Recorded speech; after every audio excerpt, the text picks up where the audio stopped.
Saludos, muy buenos días. Hasta que estamos es lunes, un lunes, señores, que desde algunos casos de COVID, desde los polvos saharianos que parece que han venido con una fuerza. Hoy veía unas imágenes que es increíble, señores, las mascarillas van por partida doble también, sobre todo para las personas que tenemos temas respiratorios, ¿no? Se complica bastante, pero sobre todo los diferentes casos, el caso de corrupción, el caso Medusa, ¿qué?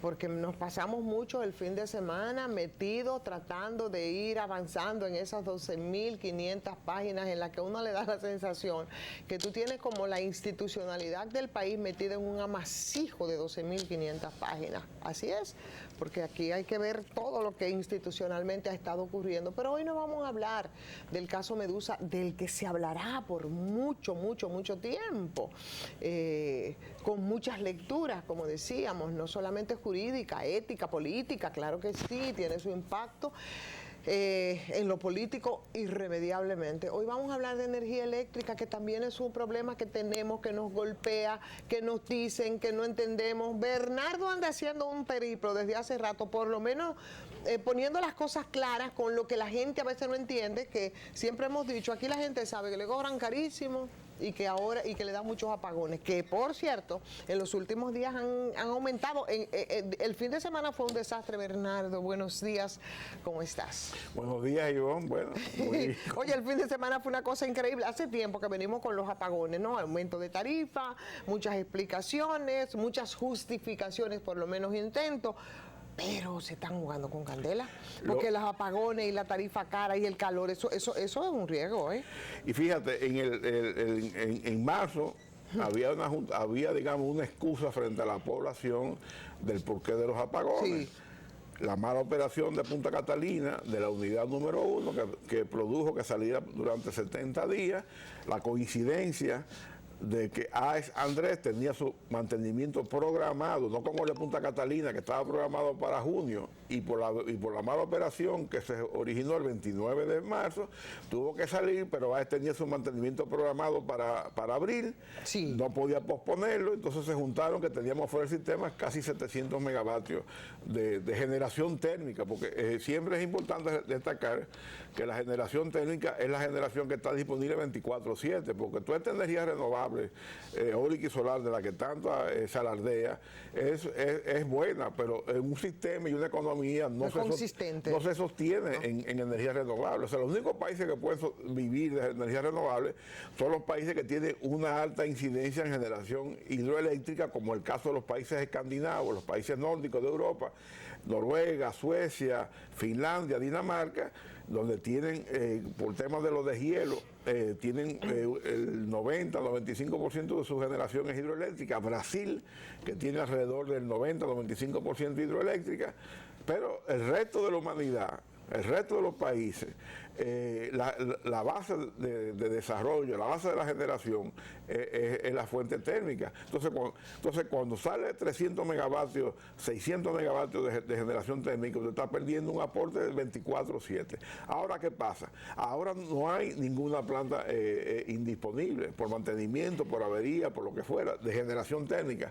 Pero en el fin de semana, sorprendentemente, que es cuando la demanda baja por razones obvias, porque los negocios cierran, claro. O sea, la actividad comercial decae, gubernamentales, todas las oficinas públicas, entonces el consumo cae. Entonces, sin embargo, lo que uno ve en reportes de los medios de comunicación, tanto escritos como televisados en las redes sociales, es que hay un incremento de los apagones. Y cuando tú revisas la operación del sistema, sobre todo ayer, que fue la que yo revisé, te das cuenta que las plantas técnicas que producen a base de derivados del petróleo, léase Bunker C o Heavy Fuel Oil HFO número 6, estuvieron fuera del sistema, lo cual para mí es un indicativo y una señal de que hubo una decisión tomada por las autoridades del sector eléctrico de no entrar esas plantas a generar ayer y preferir dar apagones, por un tema de costo, porque entrar esas plantas son de las más costosas del sistema. Entonces, para tratar de disminuir el desastre financiero de la distribuidora, donde las pérdidas han ido en aumento a partir de diciembre, cuando tú lo comparas con marzo y abril, porque tú tienes que en diciembre las pérdidas totales de la distribuidora, que le hace cuánta energía ellas le compran a los generadores en términos monetarios, cuánta energía cobran de los clientes, eran un 28%, y tú tienes que esas pérdidas en marzo del 2026, según estos son datos tomados de los informes que publica el Ministerio de Energía y Minas, o sea, para que no vayan a pensar que son sueños que yo tengo o alucinaciones. O sea, estamos hablando que en marzo, según estas cifras oficiales, subió un 36%, pero en junio, en abril, que es el último... El último informe publicado ya está en un 42%. Y cuando tú vas a abrir... Aumento de las pérdidas. De las pérdidas. Y cuando tú vas al desglose de esas pérdidas en abril del 42%, tú tienes que de norte, que en diciembre tenía alrededor de un 22, 24% de pérdidas, tiene un 35%. El de sur, que estaba más o menos igual que el de norte, tiene un 31%. Y el de este, la friolera de 59%. ¿Cómo ellos podían cumplir con ese calendario de reducción de pérdidas, que era parte de lo que estaba establecido ahí en ese pacto eléctrico, que evidentemente has demostrado muchas veces que no se ha cumplido? ¿Cómo ellos podían con ese cronograma, como todo estaba estipulado y que bien había dicho, por ejemplo, el mismo Antonio Almonte durante la oposición, cómo ellos al asumir podían reducir esas pérdidas? ¿Qué no hicieron ellos que debieron hacer y que ahora lo pretenden hacer, dices tú, con los apagones, apagar las plantas para entonces un poco...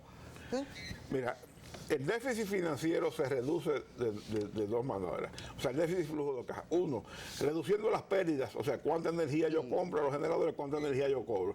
Y para usted reducir esas pérdidas en términos de la energía comprada y la energía cobrada, nada más hay un mecanismo, hay dos mecanismos. Número uno, hacer cuantiosas inversiones en programas y proyectos de reducción de pérdidas. Número dos, claro, gestionar, hacer una buena gestión, porque usted hacer inversión, pero tiene que gestionar. Y número tres, reducción de gastos corrientes. Específicamente, el gasto corriente en nómina, que es el mayor componente del gasto corriente de la distribuidora. Pero ¿qué pasa? Que tú te encuentras que por el lado del lado de la reducción de la demanda, perdón, de los déficits, de las pérdidas del sector eléctrico, las inversiones se han caído a los niveles más bajos del 2009. ¿Por qué? Porque lo que se invirtió el año pasado fue alrededor de 120 millones de dólares. Y ellos en el programa de gobierno del PRM se habían comprometido con este país a invertir 160 millones de dólares anuales, o sea, 10 mil millones de pesos durante 4 años. Cifra que es insuficiente, porque en el gobierno pasado, al margen de la discusión si hubo corrupción o no hubo corrupción, eso lo decidirán los tribunales, claro. Se llegaron a invertirse en un año 200 millones de dólares en reducción de pérdidas. Y de hecho, si tú coges las cifras, yo tengo aquí este documento oficial que se llama Monitoreo Energético, que lo publica periódicamente 1 o 2 veces al año el Ministerio de Economía, Planificación y Desarrollo, que ahora está estrenando un nuevo incumbente en Paveliza, y yo creo que es una designación que todo el mundo se siente satisfecho y conforme, así como la designación de Miguel Seara, que ahora pasa a Medio Ambiente, y también fue una persona que en ejercicio de su responsabilidad en economía, la sociedad se siente complacida. Bueno, este informe, que es oficial, muestra un cuadro que son las pérdidas promedio anuales en energía, o sea, cuánta energía compran. Aquí no interviene la parte de cobro, la parte financiera, sino cuánta energía yo compro en términos de gigavatios horas al año en promedio y cuánta energía yo facturo. Entonces, la diferencia son las pérdidas. Pues según este informe oficial, oigan esto, en el 2017 las pérdidas estaban en el 30%, las pérdidas de energía. En el 2018 bajaron a un 28%, 28.4%. En el 2019 bajaron a un 27%. En el 2020, año de la pandemia, recuerde que en este país en marzo del 2020 se cerró, la economía se cerró por el tema de la pandemia, y en marzo, a mediados, finales de marzo, el presidente Danilo Medina emitió un decreto donde le prohibía a la distribuidora hacer cortes de energía por problemas de pago, ese decreto generó un pasivo, una deuda y un incremento de las pérdidas de la distribuidora, sobre todo en los sistemas prepagos. ¿Por qué? Porque el sistema prepago no genera factura. Es como los teléfonos, usted paga por adelantado su consumo, cuando usted llega al consumido, a lo que usted pagó, usted pierde el servicio. Entonces, las distribuidoras, honrando el decreto y obedeciendo el decreto del presidente, abrieron los sistemas prepagos, la gente comenzó a consumir y eso fue una deuda que nunca se pudo cobrar y nunca se podrá cobrar. ¿Por qué? Porque no hay factura con la cual tú puedas reclamarle a un cliente que consumió. Entonces, en ese escenario, que fue el decreto que quedó suspendido, o sea, cesó su aplicación antes de la toma de posesión de las nuevas autoridades, el 16 de agosto del 2020, pues ese año las pérdidas se dispararon, como era de suponer, a un 33%. Ahora, en el 2021, cuando ya tú no tienes ese problema de ese decreto, o sea, que ya tú tienes el poder para gestionar la sede como Dios manda, las pérdidas se disparan a un 33.5%, que es el primer año de gestión completa de esta administración. Entonces, ahí tú ves las ineficiencias. Pero además tú te topas que, por ejemplo, porque el sector eléctrico a veces uno piensa que es Macondo, la novela de García Márquez, sintetizada en las ejecutorias del sector eléctrico. Cuando estas autoridades llegaron al gobierno, acuérdense y que no busquen a Google, porque Google ni miente, ni manipula y certifica la verdad de los hechos ocurridos.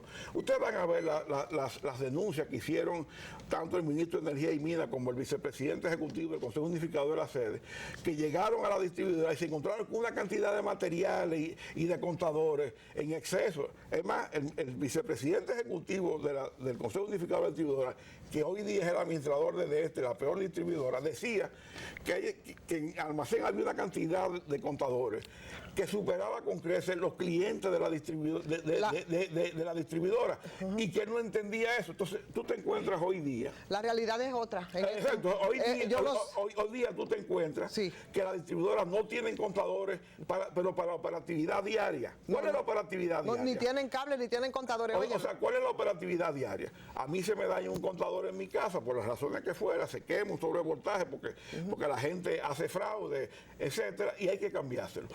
O una persona se muda a un apartamento nuevo. Tiene que comprar el cableado. Entonces, tú vas a solicitar un contador y tú vas y la distribuidora te dicen campantemente, no tenemos contadores. Yo no sé, en este periplo que por cierto comenzó el señor Astacio en esta semana, bueno, desde ayer, ¿qué dirá respecto a eso? ¿Sabes qué, Bernardo? Vamos a incorporar a Fernando a esta conversación. Claro que sí, vamos a hacer entonces una pausa en breve, ¿sí? Y venimos con Fernando también para que conversemos los tres.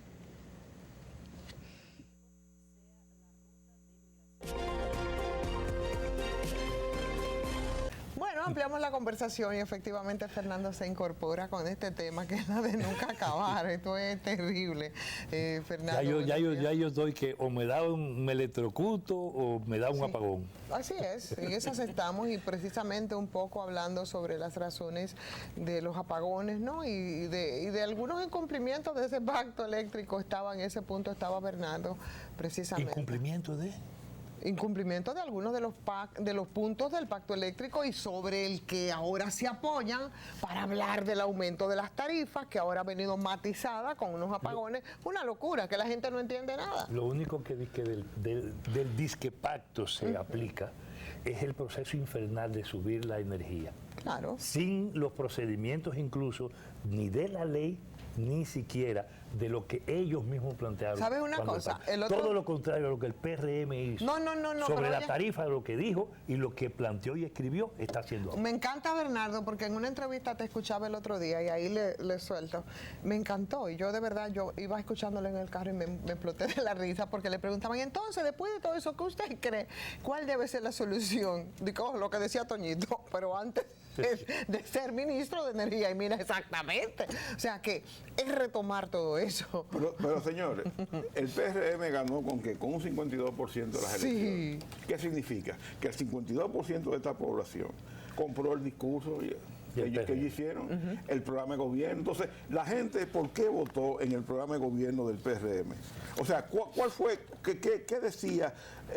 La gente votó por el planteamiento que hacía Toñito Almonte, que hacía Andrés Astacio, cuando la discusión... Martín Robles. Sí, pero digamos, sí, pero Martín Robles está fuera, aunque está dirigiendo vamos a hacerle un volante a Toñito con los 10 puntos. Él no está en la discusión del pacto eléctrico. Él no está en la palestra pública con estos temas. Sí, pero yo quiero decir todo el equipo eléctrico. Pero ¿quién eran los voceros? Antonio Almonte y Andrés Astacio. Exacto. Y ellos plantearon aquí, o sea, lo que la sociedad compró, es aquí lo que dice. El PRM no acudirá a la firma del pacto eléctrico si no le cumplen 10 puntos. ¿Y qué decía el punto 8? ¿O qué dice? Porque está en blanco y negro. Vamos a hacer un volante con esos 10 puntos. Esto es de Google. O sea, Google, como digo, ni miente, ni manipula, sino que certifica la verdad histórica. Y aquí dice, y obviamente hay gente que a Google le genera urticaria y le genera problemas de afección respiratoria peor que el polvo de Sahara. ¿Qué dice el punto 8? O sea, el PRM, Antonio Almonte y Andrés Astacio le exigían al gobierno pasado el compromiso de no realizar aumentos de tarifas hasta tanto las distribuidoras apliquen su reducción de gastos operativos al 10% de sus ingresos. O sea, ellos en ningún momento plantearon que el aumento de la tarifa eléctrica estaba sujeto a variación de precios de los combustibles en los mercados internacionales. No, nada de eso. O sea, y mucho menos que fuera rítmico. Sí, y la guerra de Ucrania no se hablaba de guerra de Ucrania. O sea, la única condición era, ¿cuál era? Usted me ajusta su nómina, que está excesiva, que usted tiene 8,000 y pico de empleados, que usted está gastando el 25%, usted tiene un gasto de nómina de 25% de gasto corriente, pero básicamente el peso del gasto de nómina. Usted tiene un 25% de gasto corriente con relación a los ingresos cuando debía ser un 10%. Entonces usted me lo baja al 10%. Y entonces podemos hablar de que usted sube la tarifa. Ah, pero no. ¿Qué pasó? Pero después de ese documento de 10%, Toñito escribe este artículo que sale publicado en Acento y también usen a Google. Y dice lo siguiente, y salió también en el Nacional, donde él también tenía la columna. Sí. Un pacto eléctrico ligero que dejará igual la crisis. Y voy a leer nada más el resumen que se coloca al principio de los artículos, que eso... Que es un rasgadito. Es más que elocuente de lo que pensaba Toñito Almonte del pacto eléctrico. De la síntesis de la síntesis. Exacto, del 2019. A pesar de sus 58 bien escritas páginas y de reflejar un gran esfuerzo profesional de sus autores en términos prácticos, el documento del pacto eléctrico propuesto por el gobierno no plantea solución a los 4 causas principales de la crisis del sector eléctrico dominicano. Entonces uno se pregunta, en el 2021, cuando se firma el pacto eléctrico, el PRM, con Toñito Almonte a la cabeza y Andrés Astacio, tenían todo el poder para incorporar los 10 puntos que ellos habían planteado en el 2019 para no la firma del pacto eléctrico.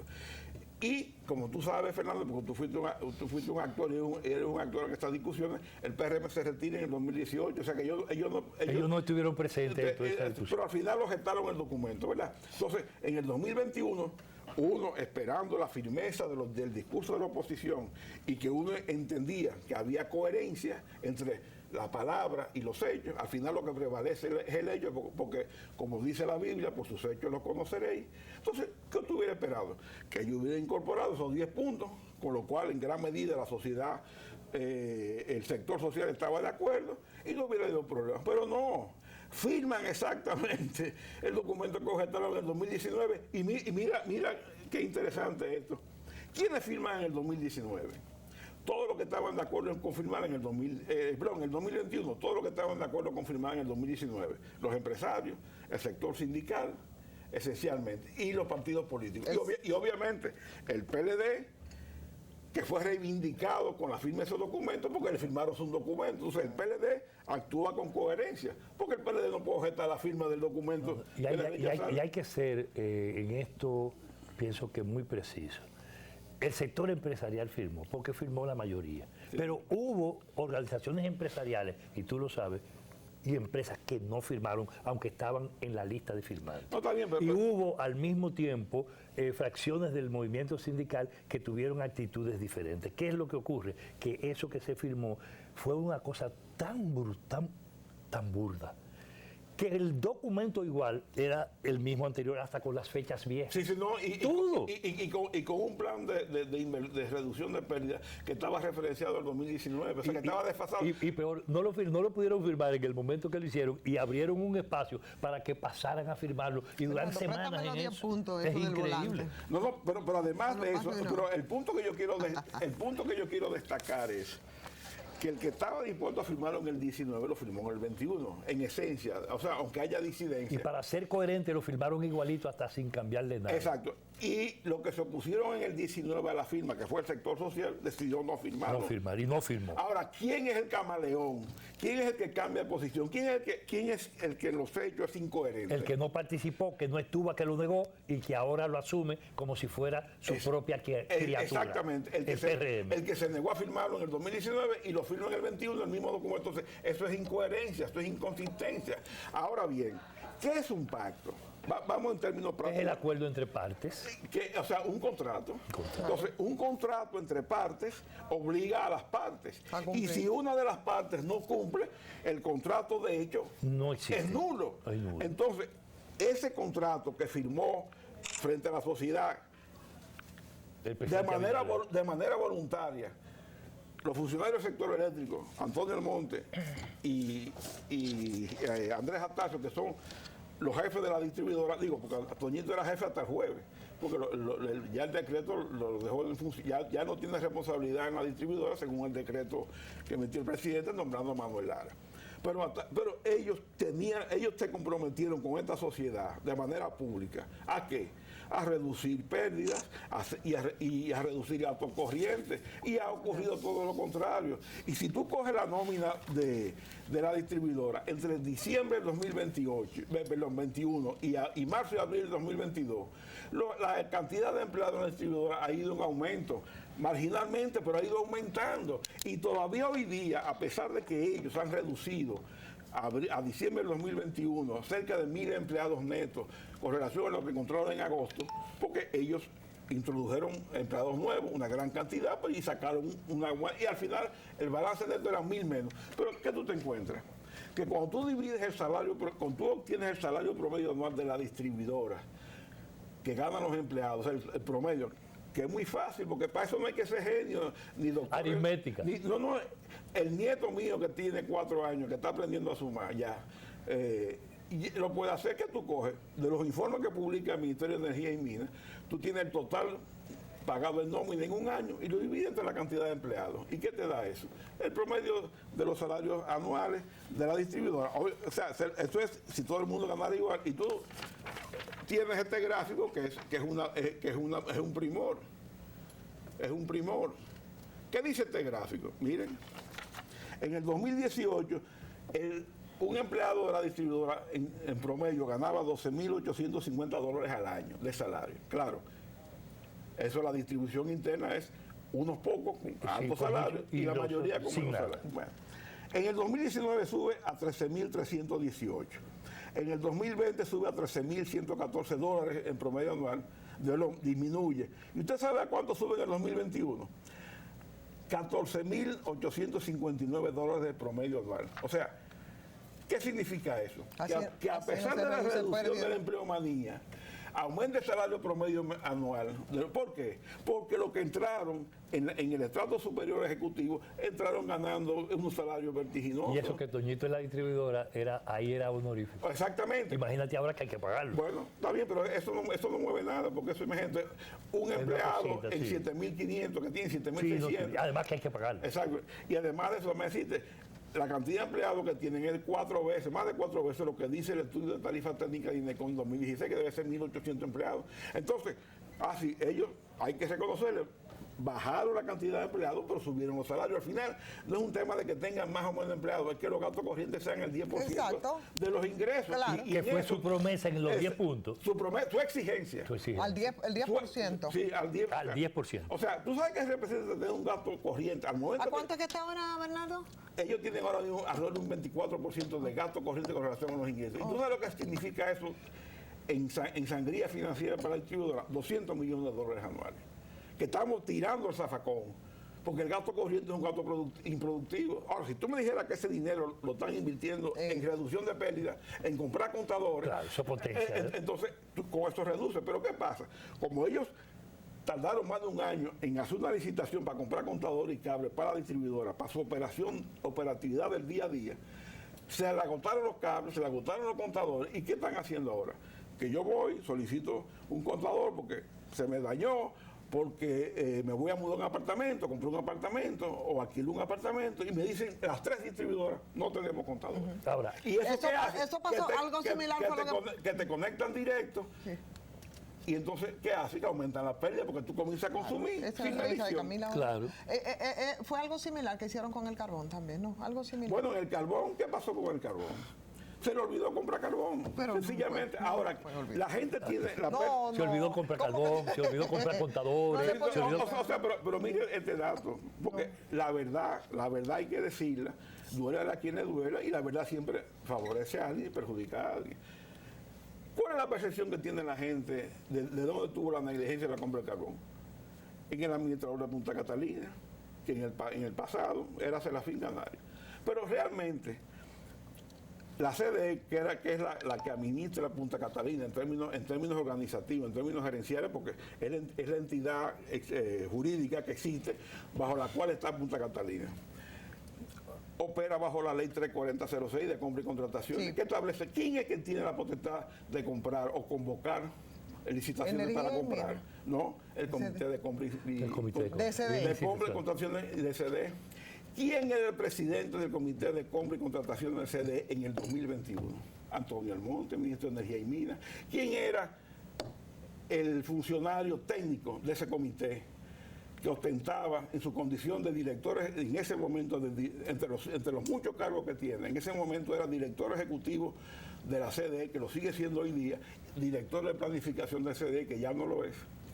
Ese cargo se lo cambiaron por otro, pero entonces, en su condición de eso, él era miembro de ese comité técnico. Entonces, ¿quién es que el administrador? ¿Quién era ese? Jorge Reynoso, mi querido. No, era que faltaba, yo sé, era que faltaba el nombre. Sí. Ahora, ¿qué pasa?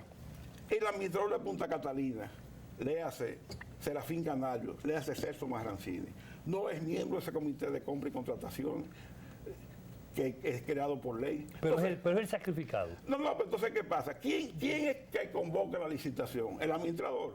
No, ese comité. Entonces, ese comité, si hubiera estado chequeando sus cartones, la convoca en enero del 2021 y hubiera contratado ese carbón, ¿a cuánto? A $70 o menos. ¿Por qué? Porque ese comité sabía y no tuvo que pagar que el precio del carbón venía subiendo desde abril de 2020 y sabía, o debía saber, que un proceso de licitación, como manda la ley, pues ellos deben conocer la ley. Tiene un tiempo. Dura 3 meses mínimo. Entonces la convocan en enero, la adjudica entre marzo y abril y lo hubiera contratado 70 o menos. Ahora, ¿cuándo la convocan? En junio del 2021. A riesgo. Cuando ya el precio del carbón estaba en $100. ¿Y qué pasó? Que prácticamente todas las licitaciones fueron un fracaso, porque a pesar de que una la adjudicaron y después el adjudicatario no pudo cumplir, han tenido que comprar bajo la responsabilidad de ese comité de compra una cantidad de carbón que hoy día esta sociedad no sabe la cantidad que ese comité compró, ni a los precios que lo compró, ni bajo qué modalidad lo compró. Y llegamos al extremo de que este año, ya siendo Celso Marrancini administrador,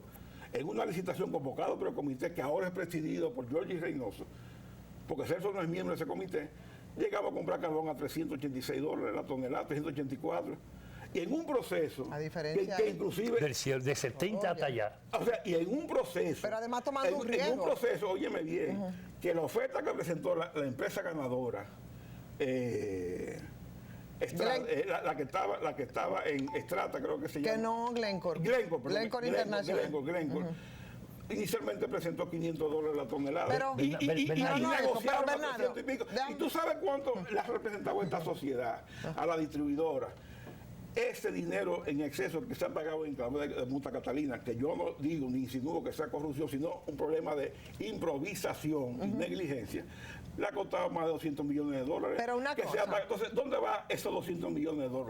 Sí. Es la finanza de la distribuidora. Entonces, eso es lo que quieren usar para justificar el aumento de la tarifa. A veces tú me simpatizas más de la cuenta cuando te pones tan cándido como ahora. Perdóname. No, yo le tengo una información, porque es verdad, como dice Bernardo, uno no puede estar sugiriendo que hubo que hubo corrupción, sino, bueno, pues un desliz, se le olvidó, un descuido, improvisación. es así, improvisación, pero resulta, viene a ser que la empresa favorecida, en este caso fue Glencore Internacional, y por casualidad la sede de la Glencore acaba de multar a esa empresa por negocios extraños en las mismas condiciones, porque no nos quedó claro por qué ellos eligieron a Glencore, porque lo que ellos dijeron era bastante, lo que pusieron ahí, 1.000 millones precisamente por negocios de ese tipo, justamente con países de América Latina. O sea, nosotros no, si fuéramos un país de verdad, quizás eso ellos debieron aclarar, no, pero nosotros no estamos en ese paquete. Mientras tanto, el asunto quedó en el aire, ¿no? Habría que y de manera muy extraña, nosotros fuimos y compramos ese carbón a Glencore. Habría que ver lo que dice la ley de compra y contrataciones, si la ley tiene alguna excepción o sanción de que impida contratar con empresas que hayan sido condenadas por temas de manejo. Pero además, ¿por qué dicen ellos que compraron con Glencore? Porque ellos estaban buscando una empresa que haya vendido el año antes, ¿cuánto? Porque un millón de toneladas. Glencore, o sea, la licitación esa, ellos pusieron una condición que yo no entiendo y que ellos deberían explicar, que la empresa que iba a ser adjudicataria de ese contrato tenía que haber vendido en el año anterior, le hace que el 2021 por lo menos 1 millón de toneladas. ¿Tú entiendes? Yo no sé en qué influye que tú vendas 1 millón o no vendas 1 millón, porque al final las ofertas, los oferentes dan una garantía de sostenimiento de la oferta que tú lo puedes ejecutar. Precio y calidad. O sea, al final lo que decide es que cumplan con las especificaciones y el precio. Entonces, pero también lo que llama la atención es que la empresa ofertó inicialmente sobre $500 la tonelada y negociaron en 384. Y yo me pregunto, si una gente me ofertó a mí primero 500 y me baja a 384, a mí, yo me pongo chivo. Por mínimo. Yo me pongo chivo. Y para mí esa empresa no es confiable, porque si yo se lo hubiera adjudicado, entonces yo le hubiera estado pagando casi $200 por tonelada en exceso. Entonces, para mí ya ese hecho... Me pareció que estaba comprando un cuadro de pintura ahí en el malecón. Bueno, o sea, ya ese hecho, pero es diferente, porque ahí estamos negociando en un principio. ¿Me entiendes? Pero aquí en una oferta, yo no sé si la ley de compra y contrataciones permite que la gente rebaje. Es que este es un país muy especial, porque el presidente Danilo Medina acaba de aparecer ahí firmando un vale, de un puño y letra, como si fuera un vale, mejor dicho, para un negocio multimillonario, que es el que está en caso Medusa. Igual no pasa nada. Sí, pero es otra cosa. Sí, pero bueno, lo que digo es que este país es extraordinario, hay muchos deslices. Verdad. Hemos estado de acuerdo en muchas cosas a analizar el tema eléctrico, la situación del sistema eléctrico dominicano, de las políticas que se plantearon, todos los elementos del pacto, los problemas estructurales, la generación, la distribución, consumo, tarifa. Eso lo hemos discutido mucho. Hemos estado tan de acuerdo que hemos participado en peleas juntos en las discusiones del pacto, ¿no? Me refiero a ti, a mí, a ti como especialista. Y Toñito estaba de este lado. Desarrollamos un proceso de años coincidiendo y reuniéndonos en todas las esquinas de esta capital con ese equipo de técnicos especializados en energía y con Toñito antes de soñar ser ministro. Y después que lo nombraron y de todo. Recientemente volvimos incluso a cruzar palabras sobre el tema. No es un problema personal. Es un problema de fondo. ¿Qué va a pasar aquí en lo inmediato? Número 1, con el problema de la generación eléctrica y los costos. Número 2, con el problema de, al margen de medida o no, porque esa medida se está volviendo impracticable por más que lo hagan lo de la tarifa. Sí. Bueno, impracticable en teoría, pero lo están aplicando. No, impracticable en el sentido de que el mantenimiento de esa medida pone la República Dominicana al borde de un desborde social de protesta. Ahora, sí, seguro. Sí, porque en octubre viene otro. Viene el otro. Entonces, pero no solo eso, sino porque ya la gente se dio cuenta, no solo cuál era la trampa, que lo advertimos cuando eso se planteó. Tú y nosotros discutimos eso no solo en este programa, sino a nivel público en otros espacios, a nivel científico, para decirlo de otra manera. Si no hay respuestas desde el gobierno para afrontar el problema y todo indica que la solución va a ser más de lo mismo, ¿qué va a pasar con el tema eléctrico aquí, sabiendo que tenemos un problema que cargamos en la energía base del sistema, que ahora es el 30% de Punta Catalina? ¿Qué va a pasar con esto ahora? con las licitaciones en los estados donde está y además con un gobierno obligado a cuadrarse de otra manera por razones políticas que no quiero meterle en el análisis, el tema de la reelección. Claro. ¿Qué va a pasar ahora con el tema eléctrico en materia de la producción de energía y los costos y en términos de la tarifa y la ciudadanía? ¿Ahora qué va a pasar? Mira, una cosa... Para no seguir buscando de qué culpable. No. Está bien, mira. Porque lo que los está 5 mal, minutos que quedan no le van a alcanzar para responder. Sí. Entonces, Básicamente, este equipo eléctrico fracasó. Y la muestra del fracaso es la designación de Manuel Hernández al frente de la distribuidora. Ahora bien, han perdido 2 años. Esos 2 años no se recuperan. Y esa pérdida de 2 años tendrá impacto en el corto plazo. En generación, ¿cuál es el problema? Que si bien es cierto, en forma, la licitación, digamos, cumple su cometido, pero esas plantas van a entrar a partir del 2026-2027. ¿Y qué pasa entre el 22 y el 27?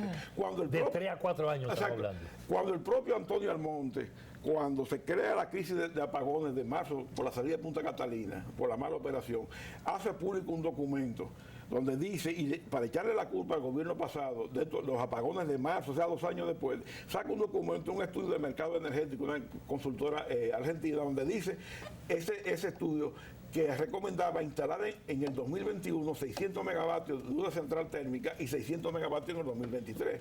Entonces, Toñito dice que fruto de que el gobierno pasado no incumplió eso, fue irresponsable, pero esos son los apagones. Y si bien es cierto, en esa parte tiene razón, pero también él no actuó con la celeridad que mandaba. ¿Por qué? Porque el gobierno estaba consciente, y se admite en ese comunicado de prensa, que ellos conocían el informe antes de llegar al gobierno. Y en vez de convocar una licitación, los primeros 15 días que lo podían hacer, porque en febrero del 2020 la sede de Rubén Bichala convocó una licitación para instalar nueva generación, y el PRM y Antonio Almonte le salió al frente diciendo que no podía hacer porque estaba en medio de elecciones y se suspendió. Ellos podían convocar esa licitación en 15 días para que en el 2021 entrara una planta de emergencia. O sea, hacer lo que prometieron. No, y entonces, ¿qué pasó?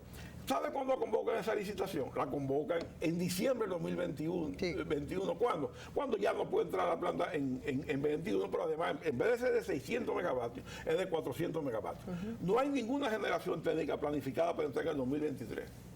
Lo que contrataron fueron alrededor, que son las barcazas de Asua, 180 megavatios y unas plantas que se están instalando en Boca Chica, que son 180. Si ellos fracasaron, ¿qué va a pasar con la gente? Entonces, ¿qué pasó? Esas plantas que le dijeron a este país y pusieron al presidente a decir que a partir de junio iba a entrar paulatinamente a generación, eso no es cierto, porque esas centrales tienen que cumplir un proceso burocrático de aprobaciones y permisos, pasando por un estudio de impacto ambiental, una licencia ambiental, una licencia social, una vista pública, y el estudio de impacto ambiental para esas centrales toma no menos de 6 meses, solamente hacer el estudio por la cantidad de investigación de campo y de recopilación de datos de campo para elaborar la línea base. Entonces, ¿qué pasa? Que como no hay generación térmica en el 23, tú tenías que instalar 1.200 megavatios técnicos, que es 24/7, que sostiene este sistema, y nada más está instalando 380, vamos a decir 400. Entonces tú tienes un déficit con relación a lo que decía el estudio de mercado energético de 800 megavatios. Por tanto, el déficit ha aumentado. El déficit va a aumentar. Y cuando tú lo proyectas al 2026-2027, va a seguir subiendo, porque aquí la demanda no deja de crecer, porque la economía todos los años crece. Entonces tú tienes que lo que se proyecta según el estudio de mercado energético es que a partir del 2023-2024 nosotros arrancamos con un déficit teórico de 800 megavatios que puede llegar a los 1.300 megavatios. O sea, estamos hablando de casi 2 Punta Catalina. Bien, en términos de la población, finalmente, de la ciudadanía, ¿qué va a pasar? Bueno, lo que menos sirve en el sistema es lo que va a seguir determinando el precio. Bueno, ¿qué va a pasar? En base a ese estudio, porque no son elucubraciones mías, yo no conozco el estudio en detalle, nada más conozco lo que hicieron público del estudio. Aquí viene una crisis de apagón a partir del 2023-2024 hasta el 2026-2027, cuando entre supuestamente los 800 megavatios de Manzanillo. porque la otra licitación de 800 megavatios ni siquiera se ha adjudicado. Estás diciendo que tú estás diciendo Eso no pega con reelección con apagones. Eso no Bueno, pega con eso reelección. es lo que dice el estudio del mercado energético. No, Reelección con apagones. Bernardo, eso no va a poder ser porque eso no pega con reelección. No. Bueno, yo no sé si, bueno, eso es lo que dice el estudio del mercado energético. Sí. Yo no soy pitonizo, yo no soy Mandrake el mago. Mira, antes de que nos apaguen, yo creo que voy a tener que dejarlo aquí para seguir después con Bernardo. Pues la verdad definitivamente nos dio un corrientazo, señores. Muchísimas gracias. Mañana nos reencontramos, Punto Crítico, hoy con Bernardo Castellano. Parte de este programa, a veces un poco se nos va, pero se nos corre ahí. Aquí, pero aquí está. Hasta mañana. Cuando la cosa se pone bien eléctrica. Eso es así. Bueno.